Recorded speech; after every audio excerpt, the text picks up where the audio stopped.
You know, don't tell the first service, but you guys look way better.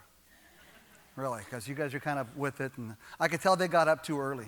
And some of the people, they went to that concert last night in Fresno, and so they'll probably be at the third service. But you know. Anyway, so election's over. And so, not to make any kind of a statement, but it doesn't matter how you voted. We still love you. Still get to go to heaven, right? Good thing. But anyway, just to kind of put some things together. I think this is a really good time to talk about we are they, because there's so much division. So I don't think that's God's plan. I think God's plan is for us to be able to live this life together. Don't you think? To think about that just a little bit now. So when we're talking about that, I thought you needed to know that I did not vote for Donald Trump. I did not vote for Hillary Clinton. I did not vote for Johnson or Stein. I voted for the unborn who have no voice. I voted for common sense over political correctness. I voted for civility over lawlessness. I voted for responsibility over entitlement. I voted for a Supreme Court that knows that we can still be one nation under God or choose not to be. I voted for my grandson's future. I voted for America. Okay? And so forget all that kind of stuff, but just to show you some stuff, more believers voted in this election than any election in history. Here's why that's important. They changed the world. They did. They changed the world. Now, for the good or for the worse, we'll see. I figure if the worst possible thing that can happen is we get to go to heaven. You know, so say, well, how bad can it get? When the jig is up, we go up. Just that simple, right? And so, but anyway, so they changed the world. So here's the deal. Wouldn't you like to change the world? So what this election demonstrates is the power of participation. So here's my challenge for you today as we kind of get this thing started. I'm going to challenge you to participate in the kingdom of God because we have the power to change our world. Not just the world beyond our borders, but we have the power to make a difference in our city, in our neighborhood, in our family. So what you do is rather than just committing the circumstances, commit your life, your time, your talent, and your treasure. Don't hold anything back and just watch what God can do. So basically what I'm saying is that we have the power to change our world. So what I want you to understand is that you're not investing in something else. You're investing in yourself because your future matters, right? So that's why I want to talk about this a little bit. Now, in the aftermath of this, the greatest political upset in history, seriously. It's a shock all the way through. I know emotions are raw because both sides feel passionately that they should have won. Both sides. And if we were able to flip the results, the emotion would be the same on the other side. So rather than passing judgment, all that kind of stuff, understand that it does cut both ways. Now, I don't want to excuse careless, callous behavior. Because some of the stuff I'm seeing it just reminds me of the little kid throwing a fit in the grocery store next to the candy. And how many of us would just really like to offer that mom a little bit of help? You know, like, I could just step right in for you here, but you know. But basically here's this. So now, and the reason this is such a big deal is because both sides feel passionately that they embrace victory. And when you don't get victory, it's a stinging defeat. That's what we're seeing. So I'm not going to judge anybody on either side, but I want to try to just put myself in their shoes. Is that fair? Just put myself in their shoes. And so regardless of where you fall, like I said, if the results were flipped, we would feel the same way. And now whenever hope is really high in anything, and things come crumbling down, it leaves us feeling like that we're suffering an unreasonable injustice. Everybody say unreasonable injustice. Now see, when you feel like you've been treated unfairly, unjustly, we get hurt, we get angry, we get upset. There's weeping and all this kind of stuff goes on because it hurts so deeply. But here's the deal. With all of that emotion, whether we're angry or whether we're sad, whatever the case is, that emotion does not change the outcome at all. As a matter of fact, if we allow that emotion to control us, we're likely to damage our own character. Isn't that true? How many of us have overreacted to something that didn't go well? Greg, you know, just, okay, thank you. So the deal is now we realize that our reaction sometimes with the disappointment actually kind of damages our character. And I get that, okay? Now, to put this in biblical perspective, so when Jesus was arrested before the crucifixion, his buddy, Peter, felt passionately about how he responded. So Peter draws his sword and whacks off a guy's ear. That's serious stuff. I mean, you may have had family arguments, but dude, whacks off a guy's ear. Of course, the cool part is Jesus actually just put his hand, healed the ear. It's like, wow, that's cool stuff. But anyway, so when Peter responded that way, Jesus turned around and told him, Peter, put your sword away. Listen, my friends, in this hour right now, in this post-election stuff, put your sword away. Am I talking to anybody? Pull your claws back in. Get off your high horse. Okay? In fact, my dad used to have a way to deal with this when things were going like that. Maybe you've heard a statement like this, but my dad used to say, I'll give you something to cry about. Anybody else feel my pain? Yeah, you know. And but basically, so he said, Peter, put your sword away. But here's what he said. He said, if you live by the sword, you can also die by the sword. So here's what he's saying. The same system that brings you victory one day, on another day can bring you defeat. So here's what I'm saying for us today. In life, some battles you win, some you lose. Kind of makes you want to sing a country song, doesn't it? But see, think about it. So the same system that brought you victory one day can bring you defeat another day. So it's our response to that lifestyle is what will kind of determine our future. So what I want to do today is we talked about this last week. We talked about lion killers. Anybody remember last week? Lion killers. So we're going to kind of revisit that a little bit this week. And what we're going to do is we're going to discuss two of the lion killers in the Bible. There's three of them. We talked about two last week. So today we're going to talk about David was a lion killer. We're also going to talk about Samson being a lion killer. Now here's what's really cool. So I used this last week, and I said, this is from Africa. And the African warrior would take this device, and when the lion roared against him, he would shove this in the lion's mouth to lock his jaws open and kill the lion. Now, the first word that comes to my mind is courage. No, actually, the first word that comes to my mind is pee.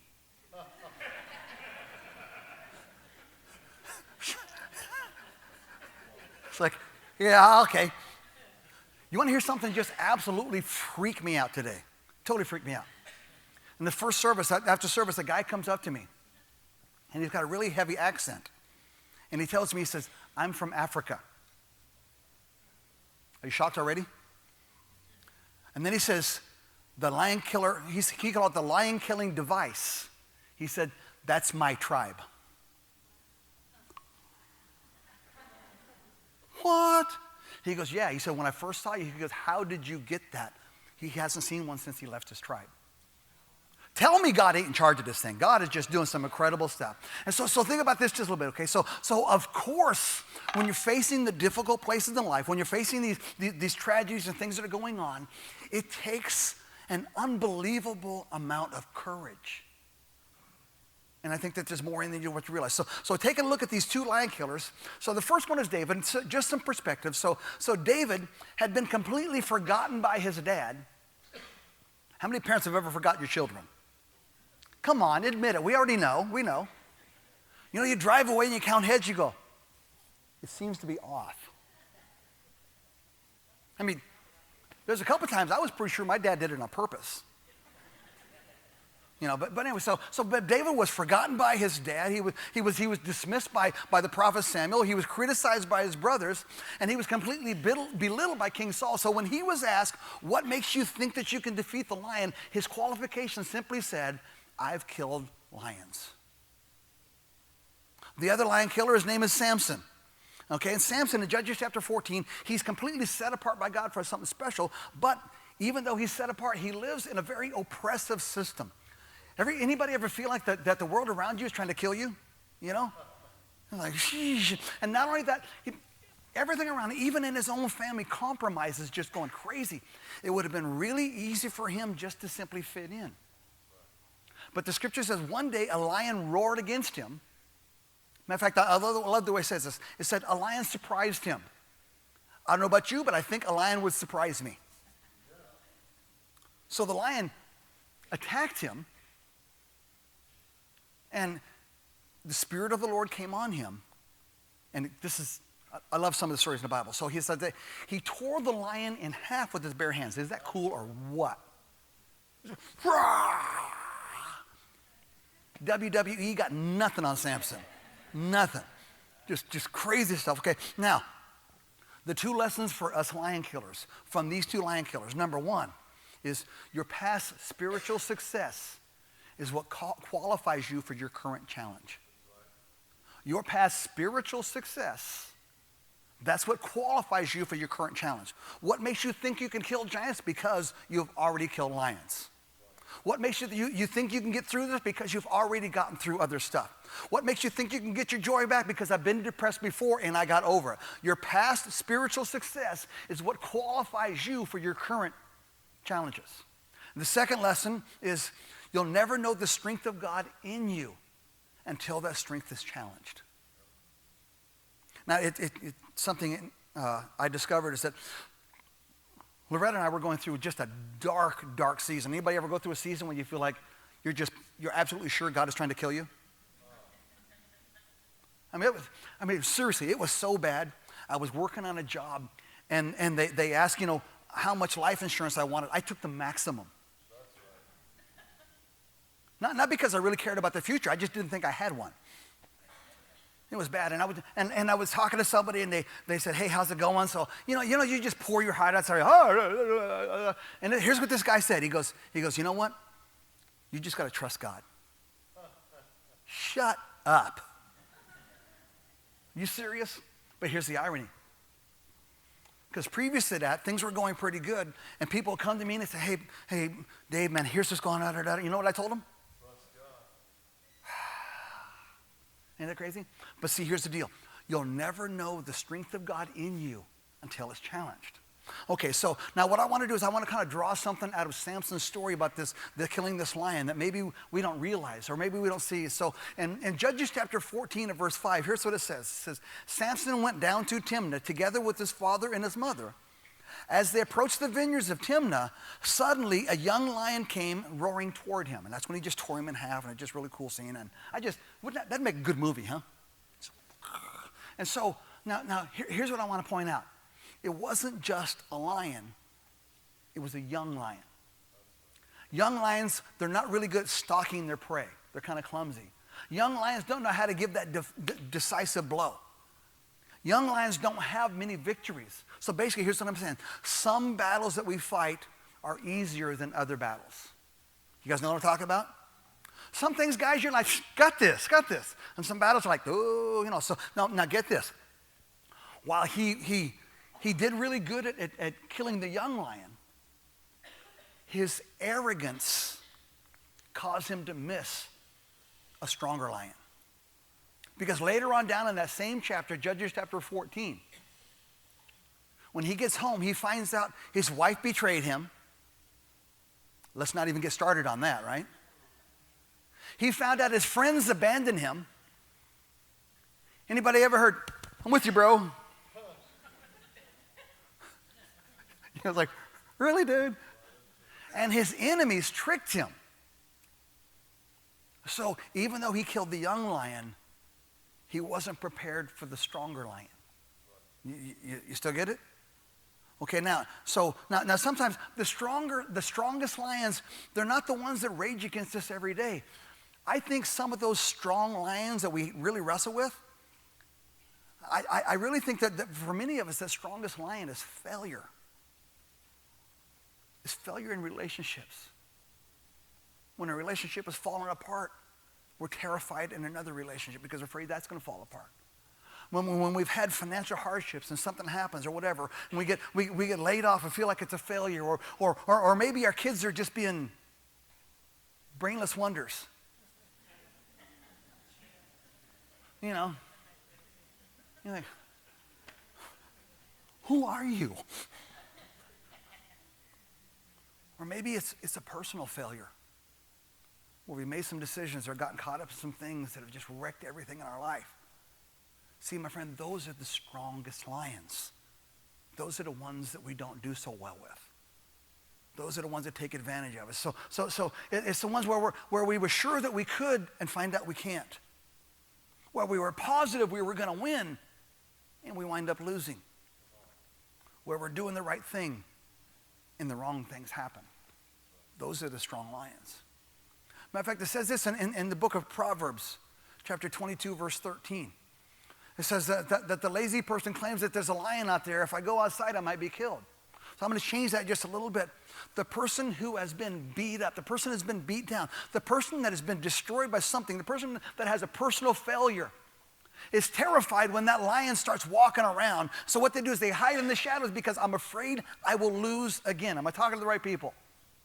Those are the strong lions that we're worried about. Okay, now the other lion killer, his name is David. He would go from that epic battle with Goliath to win battle after battle after battle after battle. He literally won hundreds of battles and never, ever lost one. Is that crazy? Now check this out. See, even though the Spirit of God is strong in him and he's winning all these battles, when God fights our battles, sometimes it's really easy to think that it's us. Right? Stuff goes good, you're like, yeah, I'm good. Yeah. And see, sometimes winning is not the best thing. It kind of sets us up for disappointment. Just like Jesus told Peter, even though you live by the sword, there's going to be days when you die by the sword. There's going to be battles that don't go well. Friends, you're going to lose a few. Are you encouraged? It happens.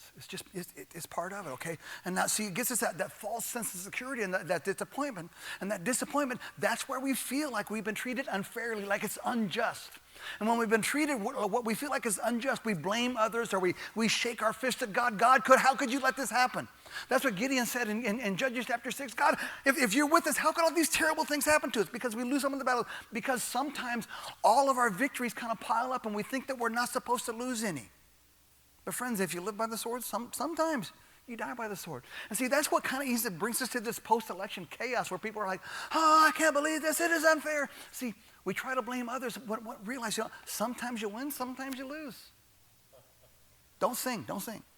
Okay? Now the right perspective on injustice can only be seen through the lens of grace and mercy. Let me help you with this.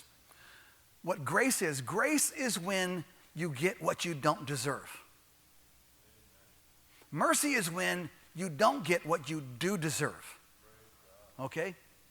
So here's our grace says, okay, I'm going to bless you even though you made a really bad decision. Anybody ever had something where you know you messed up but you made it through anyway? That's grace. Anybody ever had something where it went horribly, horribly wrong and you just simply didn't get caught? That's mercy. See, grace is when you get a raise even though you've talked bad about your boss. Got to go there, huh? Mercy is when you get pulled over and you cry and don't get a ticket. So gentlemen, don't do that. Yeah, I know stuff, you know. Okay, but but that's how you look through injustice. Okay, so with that in mind, right? Now, so we look at David's life, and it kind of winds through the landscape of the deserts, and he has all of these battles, and the battle after battle after battle. And see, sometimes, here's where I want to go with this. Sometimes doesn't it feel like we're just fighting all the time? Anybody ever feel like they're just fighting all the time? Now, here's the deal. Now, I know I'm going to be talking to some people here. It's exhausting to fight battle after battle after battle after battle. It's exhausting. And when we become spiritually, emotionally, mentally exhausted, we get tired. Did you know that fighting can become a weird normal? We just think that we just got to fight about everything. So here's David. He'd been fighting battle after battle after battle. And he got to the place where he was tired of fighting. This works in a lot of ways. You get tired of fighting the temptation. You get tired of fighting with each other. You get tired of fighting the financial issues. We get worn out in the battle.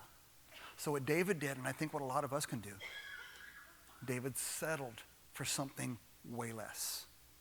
So David moves, him and his family and all of his guys, they move to a place called Ziklag.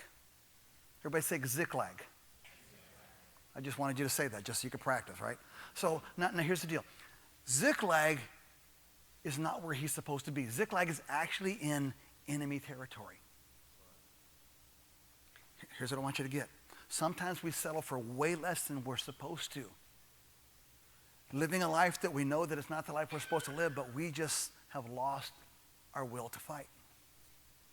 We're okay with fighting the little battles, but we live and settle for a different life because we don't want to fight the big battles. Am I talking to you guys? It's like, I can't do it anymore. I just don't want to. So he settles in Ziklag. And so in chapter 30, David and his men, now get this, we can do this.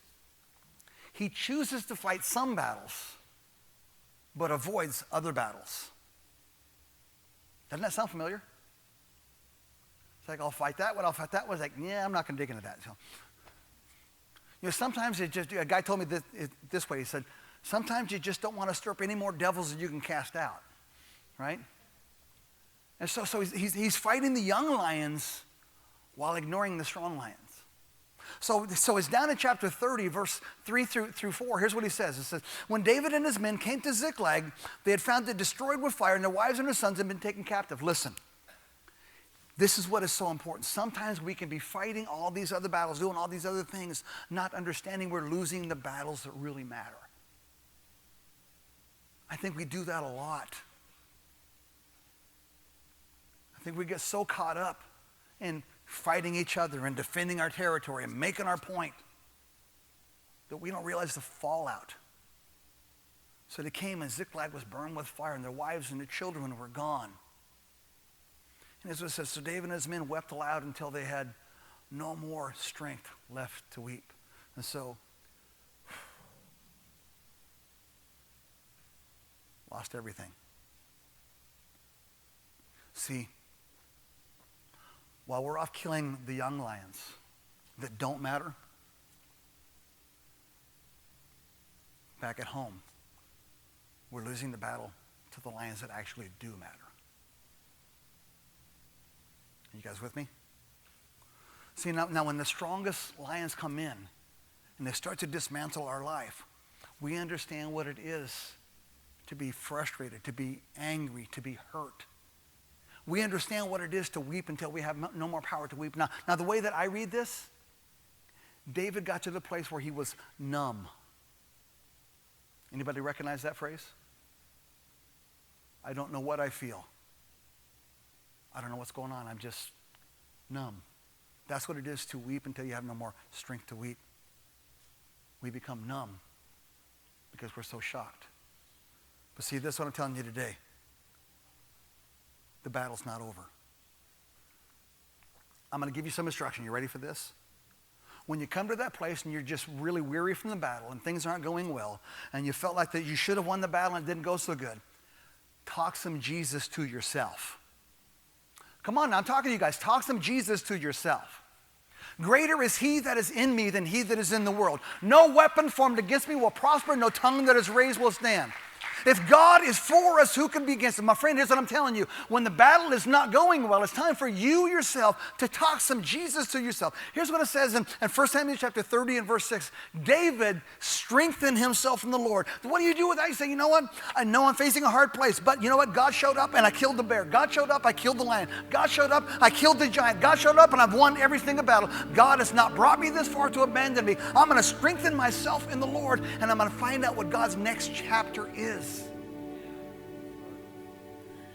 Come on, my friend, talk some Jesus to yourself. So, Pastor Dave, tell me something encouraging. Okay, suck it up. See, don't you feel better already? See, sometimes you have to encourage yourself. And the way that you encourage yourself is you rehearse all the good stuff that God has done for you. You start listening to that stuff. You realize that God has been for you the whole time. When weapons are formed against you, they didn't prosper. You come out on top anyway. When you felt like you wanted to give up, you stayed in there and God took care of it. You guys know what I'm talking about? Listen, guys, I even said this to you last week. The fact that you're here tells you you've already won some battles. Come on now. You killed some lions just to get here. Some of you got lions living in the other room. Maybe on the other side of the bed. I don't know. Don't get us started. Talk some Jesus to yourself. And the reason you talk some Jesus to yourself is you need to push forward just a little bit more. Just a little bit more. So I'm going to follow these lion killers for just a few more days. Is that all right? As we follow those lion killers for just a few more days.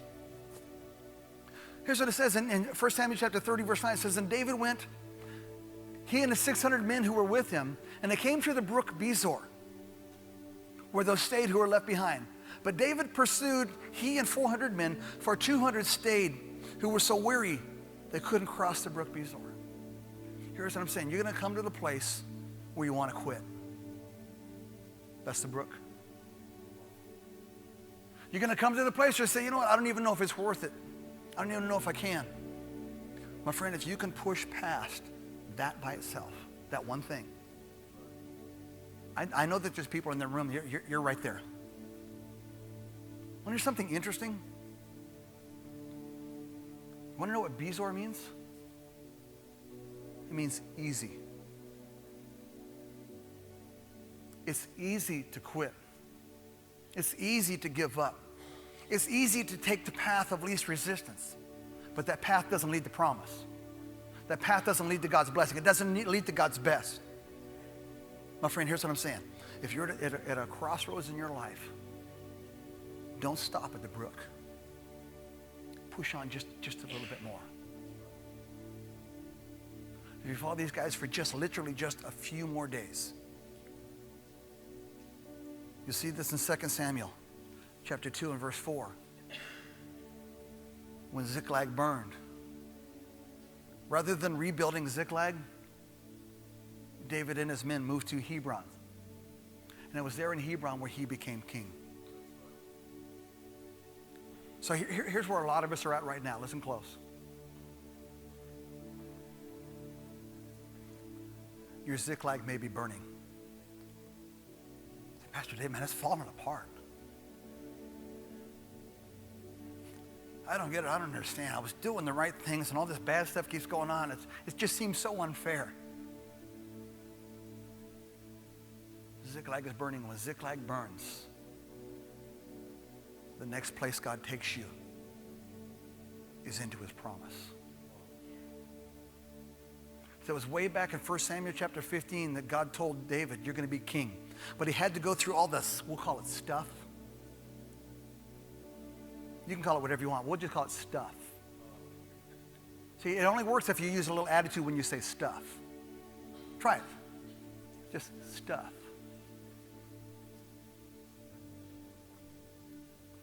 And the very last straw was, it all burned down. Kind of knocks the wind off money. Anybody been there? And you come to the place where it would be really, really easy to quit. Keep going. Just keep going. Get this. You want to hear something cool? When they pushed past the brook, God restored everything they lost. Anybody up for restoration? Anybody want to get your life back? Anyone want to get your emotion back, get your life back on track? Anybody feel like, you know what, I'm going to get myself back on top of stuff? Not only did God restore everything that they lost, God says, you know what, as long as you're there, I'm going to give you all the other stuff. See, not only is God going to restore what we've lost, God is going to give us all the treasure of the enemy. I don't know about you, but I think that's pretty awesome. So, if Ziklag is burning, here's what I'm telling you. God is setting you up for his blessing. God is setting you up for his favor. And you're coming to the place where it's so tempting to give up, so tempting to throw in the towel. Push past it and watch what God can do. So here we are. Easy to kill young lions. Well, not easy. I mean, I can't imagine. You're a kitty. Yeah, this actually happened. Loretta and I had first got married. We lived in northern Nevada. And it was in this small little, we'll call it a neighborhood for lack of a better word. Literally in the middle of nowhere. If you look up nowhere, we lived right there. And it was pretty much wilderness area and lots of wildlife. Well, one night, a mountain lion walked through where everybody lived. A mountain lion. A lion. And the paw prints in the snow, seriously, were that big. And what's hilarious is there were probably 24 dogs in that neighborhood. Not a peep.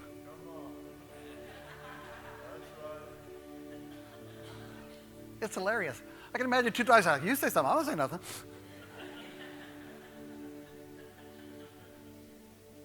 See, sometimes the stuff that you're facing scares you to death. You're afraid of how it's going to come out. Your confidence has been shaken. Things aren't working out so good. Ziklag is burning.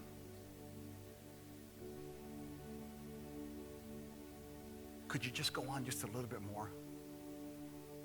Could you hang in there just a few more days? What if it doesn't work out? It will. How do I know? Because God's promises are true. In him, his promises are yes and amen. God always does what he says that he's going to do. God's got this. Pastor Dave, you don't know what I've been through. I know. Pastor Dave, you don't know how hard it is. I know it's hard. You don't know what they did. You don't know what they said. You don't know what's happened to me. I don't. Ziklag is burning. But friend, you're that close. You're that close. Just get past the brook. And watch God put your life back together. Could I get you to bow your heads and close your eyes for just a moment, please?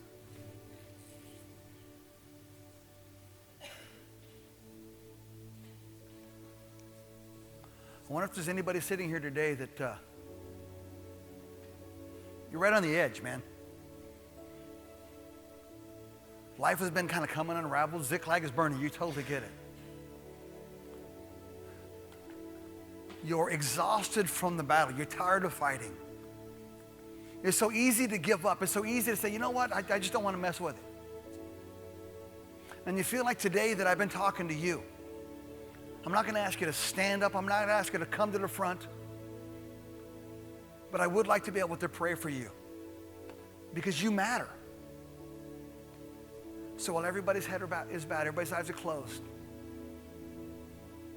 you're saying, Pastor Dave, that's me, man. I need you to pray for me. Just slip your hand up real quick and put it right back down. Thank you guys so much. Thank you. Thank you. Could I say this? I'm going to go the extra mile here. I know that there's some people here, that there's some relationships that are not moving forward, and it's frustrating. You feel like you're dragging it through all the way and you don't know what to do. You're coming looking for some wisdom. My friend, rather than focus on the relationship, talk some Jesus to yourself. Just talk some Jesus to yourself. Because if you will pursue Jesus past that point, God will set you up for success. Is that all right? One more time. You're sitting here today and say, you know what, Pastor Dave, there's some relationship issues where I'm so frustrated, I'm so angry, I don't know how to respond. If that's you, just lift your hand and say, Pastor Dave, that's me, man. Thank you, guys. Thank you. Thank you. Could I get you to all stand, please, this morning?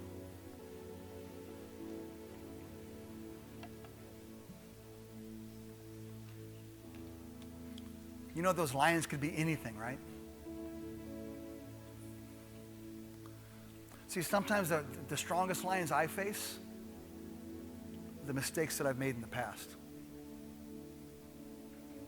I know it probably doesn't work this way for you, but sometimes people will be talking about something, and it's not really directed toward me, but they say something, and because of the guilt that I feel, it stings.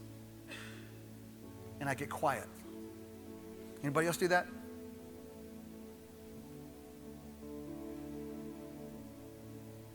Don't let that strong lion take what belongs to God. Okay? There's some lion killers in the building. There's some lion killers in the building. And the fact that you're here means that the power of God in you was challenged. And I can picture you, spiritually speaking, of course, tearing that lion in two. That's just fun to me. That's just fun. I just see that. I'm just going to do this just because I can. You see that? You know. That was terrible, wasn't it? That was terrible.